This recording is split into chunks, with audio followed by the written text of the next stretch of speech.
வணக்கம். ஓம் நமோ நாராயணா. உங்கள் activation astrologer KR Govindaraj பேசுகிறேன். தனுசு ராசிக்கான சுக்கிர பயிற்சி பலன்கள் ஜூன் 8ஆம் தேதி அன்னைக்கு சுக்கிர பயிற்சி தனுசு ராசிக்கு எப்படி இருக்கும்? தனுசுங்கிறது குருவோட வீடு. அங்கே சுக்கிரன் சுக்கிர பயிற்சி எப்படி இருக்கும் அப்படிங்கிறத பற்றி இப்போ பார்க்குறோம்.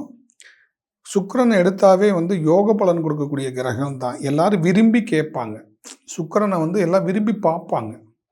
ஏன்னா சுக்கிரன் தான் பணம் கொடுக்கக்கூடிய கிரகம். மற்ற கிரகங்களை காட்டிலும் சுக்கிரன் தான் பணம் கொடுக்கக்கூடிய கிரகம். குரு தனஸ்தானம்.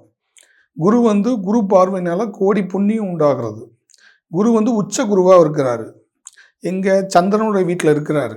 இப்போ அங்கே தான் சுக்கிரன் இருக்கார். அப்போ அந்த சுக்கிரனுடைய பலன்கள் இந்த ஒரு மாத பயிற்சி ஆகிறது தான் சுக்கிரன். இந்த ஒரு மாத பயிற்சி சுக்கிரன் பலன் சொல்கிறதுனா நிறைய விஷயங்கள் நீங்கள் தெரிஞ்சுக்கலாம். கிரகங்கள்னால என்னென்ன மாற்றங்கள் நடக்குது அப்படிங்கிறது நீங்கள் தெரிஞ்சுக்கலாம். இப்போ இந்த சுக்கிர பயிற்சி நல்ல ஒரு மாற்றங்கள் நடக்கக்கூடிய கால நேரமாக தான் இருக்குது. பொதுவாகவே இந்த தமிழ்நாட்டுக்கு நல்ல நேரங்காலம். ஏன்னா நல்ல ஒரு முதலமைச்சரை நம்ம எல்லாம் தேர்ந்தெடுத்திருக்கிறோம். அதனால் இந்த தமிழ்நாடு ரொம்ப நல்லா இருக்கும், சிறப்பாக இருக்கும், எல்லாரும் நல்லா இருப்போம். இதை நான் ஏன் திரும்ப சொல்கிறேன்னா, முதலமைச்சரே எல்லாத்துக்கும் சொல்கிறாரு எல்லாருமே நல்லா இருப்போம் அப்படின்னா, அப்போ நம்ம தமிழ்நாட்டில் இருக்கிற மக்கள் எல்லாருமே நல்ல நேரமும் நல்ல காலமும் வந்துருச்சுன்னு அர்த்தம். அது சுக்கிரன் ஒரு சப்போர்ட்டாக இருக்குது. கிரக நிலைகளில் சுக்கிரன் ஒரு நல்லா சப்போர்ட்டாக இருக்குது. இப்போ தனுசுக்கு சுக்கிரனுடைய யோக பலன்கள் எப்படி இருக்குன்னா, குருவும் சுக்கிரனும் ஆப்போசிட்டு. ஆனால் இது கோச்சாரத்தில் வர்றது தான். அதனால் நீங்கள் கோச்சாரத்தில் வர்றது ஆப்போசிட்டாக இருந்தால் நன்மை செய்யாதுன்னு நினைக்காதீங்க. கண்டிப்பாக ஒரு நல்ல மாற்றங்களை கண்டிப்பாக சுக்கிரன் கொடுப்பாரு. ஏன்னா இது எதுக்காக சொல்கிறோம் அப்படின்னு சொன்னால், கிரக மாற்றத்தினால தான் ஒரு மனுஷன் வாழ்க்கையில் மேலே வர்றான். எல்லாரும் அப்படி வர்றது கிடையாது. கிரகத்துடைய அதிர்வலைகள் நமக்கு எவ்வளவு சப்போர்ட் பண்ணுதோ அதை பொறுத்து தான் நம்ம வாழ்க்கையில் மேலே முன்னுக்கு வருவோம். சரி, எப்போ பார்த்தாலும் எந்த பயிற்சி மாறினாலும் குடும்பத்தில் ஒரே பிரச்சனையாகவே தான் இருக்குதுன்னா ஒன்றுமே நடக்கிறதில்ல.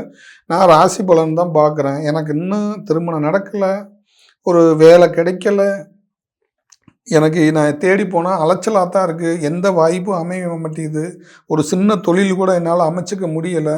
ஆனால் நம்ம ராசி பலனை எல்லாம் சொல்கிறீங்க, ஆனால் எதுவுமே எனக்கு நடந்த பாடு இல்லை, நடக்கவும் மாட்டேங்குது அப்படின்னு சொல்லி நிறைய பேர் ராசி பலன் பார்த்து நெகட்டிவ் கமெண்ட் போடுறவங்களும் இருக்காங்க. ஏன் அப்படின்னு சொன்னால், ராசிங்கிறது ஒரு பொது பலன், ஒரு கோச்சார பலன், கிரகங்களை பற்றி நம்ம தெரிஞ்சுக்கக்கூடிய விஷயம்தான். அதே நடைமுறையில் நடக்கணும் அப்படிங்கிறது எதுவும் கிடையாது. அப்படி பார்த்தீங்கன்னா இப்போ அரசு போடுற திட்டங்கள் பூராமே நமக்கு எல்லாத்துக்கும் கிடைக்குதா? இல்லை. யாருக்கு கிடைக்கணும் அமைப்பு இருக்கோ அவங்களுக்கு தானே கிடைக்குது. அது மாதிரி என்னென்ன யார் எந்தெந்த ராசிக்கு யாருக்கு கிரக அமைப்பு நிலைகள் யோகமாக இருக்குதோ அவங்களுக்கு தான் கிடைக்கும். நீங்கள் ஃபஸ்ட்டு அதை புரிஞ்சுங்க. கோச்சாரத்தில் சொல்கிறது இப்போ நம்ம டிவியில் பாட்டு போட்டால் நம்ம கேட்குறது, நமக்கு விரும்பிய பாட்டு கேட்குறது, இல்லை இப்போ நம்ம சினிமா தேட்டரில் போய் பார்த்தா சினிமா படம் பார்த்து நம்ம கேட்டுக்கிறது, இதெல்லாம் கேட்டுக்கிறது. நடைமுறை வாழ்க்கைக்கு கோச்சார பலன்கள் நமக்கு ஒத்து வராது. ஜென்ரலாக கிரகங்களை பற்றி நம்ம தெரிஞ்சுக்கலாம். ஆனால் நம்ம ஜாதகத்தினுடைய நம்ம சொந்த ஜனன ஜாதகத்தினுடைய இருக்க கோள்கள் 9 கோளுங்களும் நமக்கு பக்க பலமாக சப்போர்ட்டாக இருந்துச்சுன்னா அந்த கோச்சார பலன்கும் போது நல்ல ஒரு மாற்றத்தை கொடுக்கும். இல்லை அப்படின்னா கோச்சார பலன்களில் ஒரு மாறுதலான சப்போர்ட் கிடைக்கும். எனக்கு பணமே இல்லைன்னா ஏதாவது 10 ரூபா இல்லைன்னா ஒரு 5 ரூபா கிடைக்கும். அந்த மாதிரி தான் கோச்சார பலனை நம்ம எடுத்துக்கணுமே தவிர, மற்றபடி கோச்சாரத்தில் சொல்கிறதெல்லாம் நடக்கணும் நீங்களாக கற்பனை பண்ணிவிட்டு நெகட்டிவ் கமெண்ட் போடுறதுனால யாருக்கும் பிரயோஜனம் கிடையாது.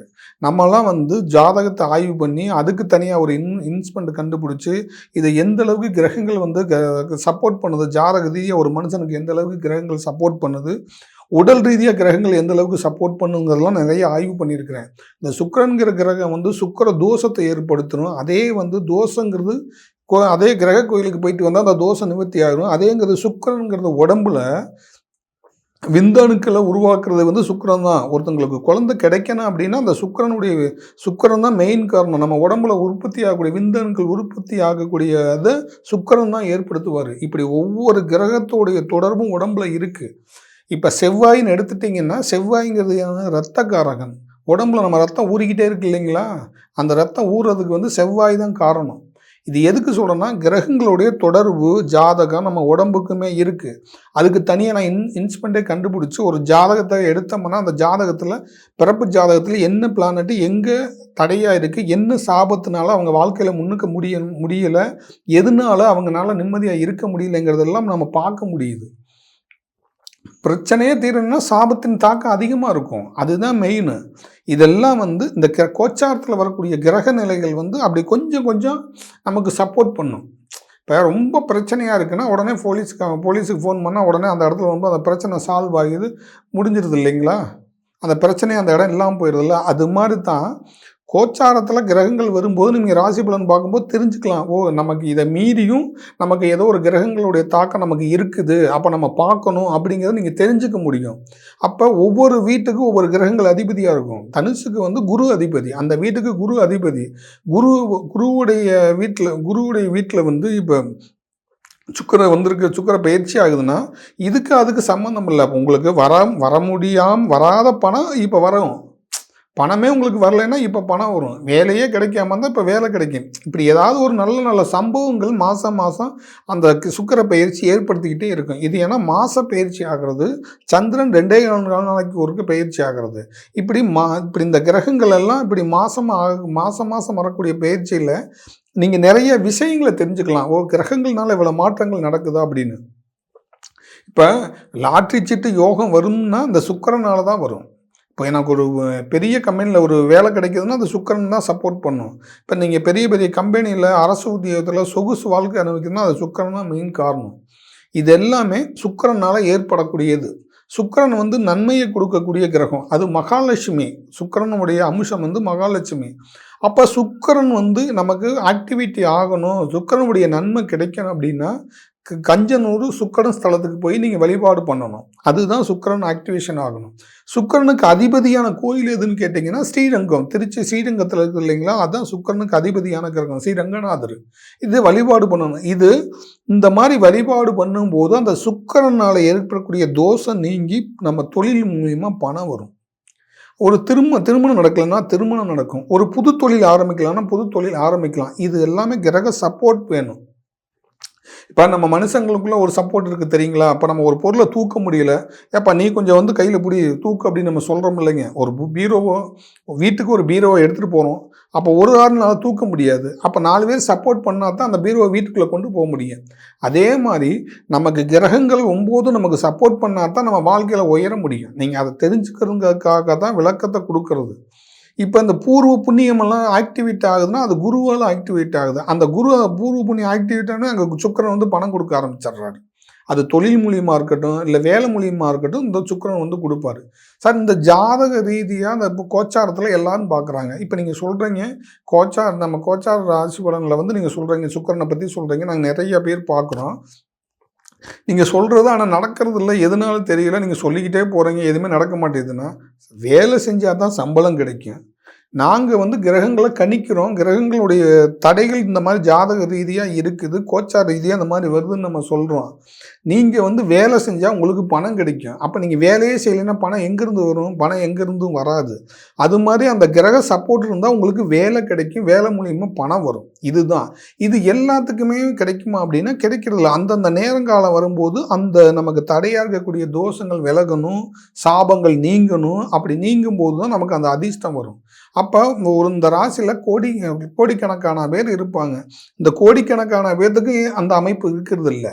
அதில் ஒரு சில பேர்த்துக்கு தான் அந்த அமைப்பு இருக்கும். அந்த ஒரு சில பேர்த்துக்கு அந்த யோகா அமைப்பு இருக்கும். அந்த சுக்கிரனால அந்த யோகா அமைப்பு இருக்கும், அந்த சுகவாசி அனுப்பிப்பாங்க. மற்றவங்களுக்குலாம் அந்த மாதிரி இருக்காது. நடக்கலைன்னு சொல்லவே முடியாது. எங்கேயோ இருக்கிறவங்களுக்கு ஏதோ ஒரு இடத்துல அந்த கிரகங்கள் அந்த யோகத்தை கொடுத்துக்கிட்டு தான் இருக்குது. நமக்கு கொடுக்கலைங்கிறதுனால, நமக்கு அந்த கிரகங்கள் யோகா அனுபவிக்கலைங்கிறனால நம்ம நெகட்டிவ் கமெண்ட் போடுறோம். என்ன ஜாதகம் பார்த்தாலும் நடக்க மாட்டேன்னு நம்ம பிரகிருதி ஆகுறோம். நமக்கே என்ன செய்யணும்னு தெரியாமல் மனக்குழப்பமாகறோம். குடும்பத்தில் பிரச்சனை ஆகுது, என்ன செய்யணும்னு தெரியாமல் இருக்கிறோம். இது எல்லாமே நீங்கள் தெரிஞ்சுக்கிறதுக்காகத்தான் நான் அவரை விளக்கம் கொடுக்குறேன். அவர் லண்டனில் இருக்கலாம், ஃபாரினில் இருக்கலாம், எங்கே இருந்தாலும் கிரகங்களுடைய சப்போர்ட் இருந்தால் தான் அவர் அங்கே ஒர்க் பண்ணி பணத்தை சம்பாதிக்க முடியும். இந்த சுக்கிரனுடைய சப்போர்ட் இல்லைன்னா நீ பண்ணவே முடியாது. இதுக்காகத்தான் சொல்கிறது. அப்போ அவருக்கு வெளிநாடு போய் சம்பாதிக்கணும்னு அமைப்பு இருக்கும். அப்போ அந்த சுக்கிரனுடைய பலமாக இருக்கும். சுக்கிரனுடைய பலம் பெற்றவங்கள் எல்லாமே அதிகப்படியான யோகத்தை அனுபவிப்பாங்க. அப்போ கோச்சாரத்தில் கிரகங்கள் மாறிக்கிட்டே நமக்கு நன்மை செய்யலைனாலும் அடிப்படையான ஜாதக அமைப்புகள் பிறப்பு ஜாதகத்தில் 9 கோள்களுடைய சப்போர்ட்டு நமக்கு இருக்காங்கிறத நம்ம பார்க்கணும். இப்போ நம்ம அதுக்கெல்லாம் இன்ஸ்ட்ருமெண்ட்டே கண்டுபிடிச்சிருக்கோம். அந்த இன்ஸ்ட்ருமெண்ட் மூலியமாகவும் ஜாதக ரீதியாக நம்ம பார்க்கும்போது இந்த 9 கேள்விகள் 12 ராசியில் எங்கெங்கே கிரகங்கள் தடையாக இருக்குது, எதனால அவங்களுக்கு திருமணம் நடக்க மாட்டேங்குது, எதனால அவங்களுக்கு குழந்தை கிடைக்க மாட்டேங்குது, எதனால தொழில் அமைய மாட்டேங்குது, அமைஞ்ச தொழில் லாஸ் ஆகுது, எதனால கடன் உருவாகுது, இந்த கடன்லேருந்து அவங்க எப்படி வெளியில் வர்றது அப்படிங்கிறதெல்லாம் அந்த ஜனன ஜாதகத்தில் கணிக்கும் போது துல்லியமாக தெரிஞ்சிடும். அப்போ அதை தெரிஞ்சு அதுக்குண்டான நேரம் காலங்கள் பார்த்து அதுக்குண்டான கோயில் வழிபாடு செஞ்சு நம்ம பண்ணும்போது முறையாக பண்ணும்போது நமக்கு கடன் தீருது, திருமணம் நடக்குது, குழந்தைகள் கிடைக்குது. இது எல்லாமே நம்ம பார்க்கணும், அதை பார்த்து தெரிஞ்சுக்கணும். பொதுவாக ராசி பலனில் சொல்கிறத வச்சு எல்லாம் நடந்துங்கிறது நீங்களாக தவறான கற்பனை எடுத்துக்காதீங்க. அது முற்றிலும் தவறுன்னு நானே சொல்லுவேன். இது கோச்சாரத்தில் ஒரு பலன் கொடுக்கும். 30% கோச்சாரத்தில் இருக்குன்னா பிறப்பு ஜாதகத்தில் 90% கொடுக்கும். அப்போ 90ம் 10ம் சேர்த்திங்கன்னா 100. அப்போ இதுதான் ஜெயிக்கிற ஜாதகம். அப்போ நம்ம எடுத்துக்கிறது நமக்கு குறைகளை நம்ம தெரிஞ்சுக்கலாம். நம்ம ஜாதக ரீதியாகவும் கோச்சார ரீதியாகவும் நம்ம ஜாதகத்தில் 9 கிரகங்களுடைய சப்போர்ட் இல்லாமல் இருக்குது. அது எந்தெந்த கிரகங்கள் நமக்கு சப்போர்ட் இல்லாமல் இருக்குங்க தெரிஞ்சு அந்த கிரகத்தை நம்ம ஆக்டிவேஷன் பண்ணிக்கலாம். அப்படி பண்ணும்போது நம்ம முயற்சிகள் பலிக்கும், நம்ம முயற்சிகள் வெற்றி பெறும், நினச்சது நடக்கும். இதெல்லாம் கிரகங்கள்னால நடக்கும். கிரகங்கள் நினச்சி அதோடைய தசா புத்திகளை கொடுத்தா தான் நம்ம அதிர்ஷ்டத்தை அனுபவிக்க முடியும். இந்த அதிர்ஷ்டத்தை கொடுக்கறதே சுக்கிரன் தான். அப்போ நமக்கு இந்த மாதிரி கோச்சாரத்தில் கிரகங்கள் வரும்போது நமக்கு ஒரு எந்த நேரத்தில் லாட்டரி சீட்டு வாங்கினா ஒரு அதிர்ஷ்டம் கிடைக்கும் அப்படிங்கிறத நம்ம நோட் பண்ணிக்கலாம். சும்மா நம்ம ஜாதகம் பார்க்கும்போது சார் நான் ஒரு லாட்டரி சீட்டு வாங்குவேன், எனக்கு அந்த அதிர்ஷ்டமான கிரக நேரங்களை குறித்து கொடுக்குறீங்களா அப்படின்னா நம்ம அதை பார்த்து சார் இந்த நேரத்தில் நீங்கள் வாங்க, அதை தொடர்ந்து அந்த நாளில் வாங்க, உங்களுக்கு ஏதோ ஒரு நேரத்தில் அந்த அதிர்ஷ்டம் கிடைக்கும். இந்த நேரத்தில் இங்கே போங்க, இதை பண்ணுங்கள், இந்த நேரத்தில் அந்த கிரகங்களுடைய வழிபாடை பண்ணுங்கள், அந்த கிரகங்களுடைய ஓரையில் நீங்கள் கரெக்டாக அதை மூவ் பண்ணுங்கள், அது உங்களுக்கு சக்ஸஸை கொடுக்குங்கிறத துல்லியமாக எடுத்து கொடுத்துருவோம். அப்படிங்கும்போது நம்ம ஒருத்தங்களோட பணம் வாங்கியிருந்தாலும் அந்த கடனாக ஒரு கடன் வாங்கியிருக்கிறோம், அந்த கடனை கடனே அடைய மாட்டேங்குது அப்படின்னாலும் அந்த கடனை அடைக்கக்கூடிய கிரகம் எது அப்படிங்கிறத பார்த்து அந்த கிரகத்தை கண்டுபிடிச்சி அந்த கிரக நேரத்தில் நீங்கள் வாங்கின பணத்தை கொண்டு போய் பேங்க்கில் கட்டுறது, கடனை பேங்க்கில் கட்டினாலும் இல்லை கையில் பணத்தை கொடுக்குறதா இருந்தாலும் அந்த நேரத்தை நீங்கள் கரெக்டாக கிரகங்களினுடைய நேரத்தில் கொண்டு நீங்கள் கொடுக்கும்போது அந்த கடன் தீர்ந்துடும். சீக்கிரம் கடன் நிவர்த்தியாகி கடன்லேருந்து நீங்கள் வெளியில் வந்துடுவீங்க. இது எல்லாமே இருக்குது. இது கிரகத்துடைய சப்போர்ட்டு தான். இந்த கிரக சப்போர்ட் நடக்கும்போது தான் நமக்கு வாழ்க்கையில் ஒரு மாற்றங்கள் வரும். இப்போ நீங்கள் இப்போ லைவில் பார்த்துட்டு இருக்க நேயர்கள் உங்களுக்கு சப்போஸ் ஜாதகம் பார்க்கணும் அப்படின்னா இதே நம்பர் கீழே இருக்கிற இந்த நம்பருக்கு நீங்கள் கூப்பிட்டு அப்பாயின்மெண்ட் வாங்கிக்கலாம். அப்பாயின்மெண்ட் வாங்கிட்டு நேர்லேயும் பார்க்கலாம், ஆன்லைன் மூலியமாகவும் நீங்கள் பார்த்துக்கலாம். பார்க்கும்போது உங்களுக்கு உங்களுக்கான தீர்வு சரியாக தெரியும். அந்த தீர்வுகளை கரெக்டான தீர்வை என்னால் கொடுக்க முடியும். அப்படிங்கும்போது உங்களுக்கு ஒரு மாற்றம் கண்டிப்பாக வரும். தொடர்ந்து என்னுடைய லைவ் பாருங்கள். கிரகத்தை பற்றியும் கிரக பெயர்ச்சிகளை பற்றியும் நான் தொடர்ந்து பேசிக்கிட்டே வரேன். பிடிச்சிருந்தால் லைக் பண்ணுங்கள், ஷேர் பண்ணுங்கள். அடுத்த வீடியோவில் சந்திப்போம். நன்றி நேயர்களே, வணக்கம்.